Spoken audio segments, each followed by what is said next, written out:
काठमाडौँको बायोलोजी क्षेत्रमा साँच्चै नै एउटा पुरानो घरको बारेमा स्थानीयहरूबीच धेरै कुरा सुनिन्छ। कसैले पुष्टि गरेको बोध त छैन, तर घटनाहरू यस्ता छन् कि सुन्दा नै डर लाग्छ। यो करिब 8-10 वर्ष अघिको कुरा हो। बालाजुको एक सानो गल्लीमा एउटा पुरानो छोडिएको घर थियो। घर धेरै वर्षदेखि खाली थियो।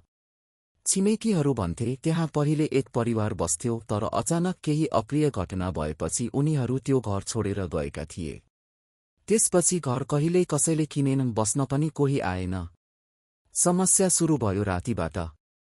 त्यस घरको छेउमै बस्ने एक दाजुले भनेका थिए, हरेक रात करिब 12-1 बजेतिर माथिल्लो तलाबाट खुट्टा हिँडे जस्तो आवाज आउँथ्यो। ठक ठक। तर घर त खाली थियो। पहिला सबैले सामान्य कुरा ठाने, सायद बिरालो, हावा वा पुरानो घर भएकाले आवाज। तर एक दिन एउटा घटना भयो। छेउको घरकी आन्टीले बिहान झ्याल खोलेर हेर्दा त्यो खाली घरको झ्याल आधा खुला थियो। उनले भनिन्, हिजो बेलुका त झ्याल बन्द थियो। अनि भित्र कोही छैन भने कसले खोलेको? त्यसपछि केही केटाहरूले जाँच्न जाने निर्णय गरे। दिनको समय थियो, त्यसैले उनीहरू भित्र पसे।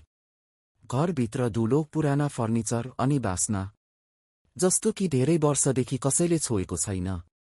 माथिल्लो तलामा पुगेपछि उनीहरूले एउटा कोठा भेटे, जहाँ जमिनमा धुलो भए पनि बीचतिर जुत्ताको निशान जस्तो केही देखिन्थ्यो, नयाँ जस्तो।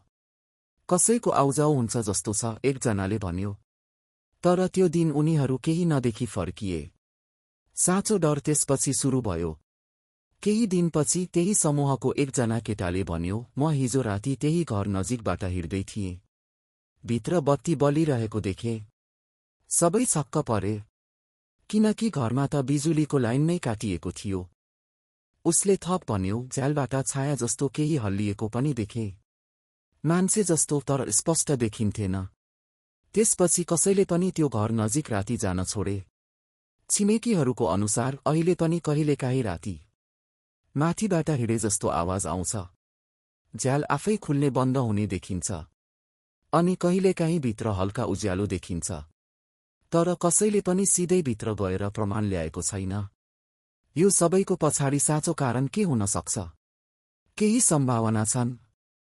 पुरानो घर भएकाले काठ खोकुलो भएर आवाज आउनु, कसैले लुकेर प्रयोग गरिरहेको हुनु, वा मान्छेको डरले सामान्य कुरा पनि असामान्य लाग्नु।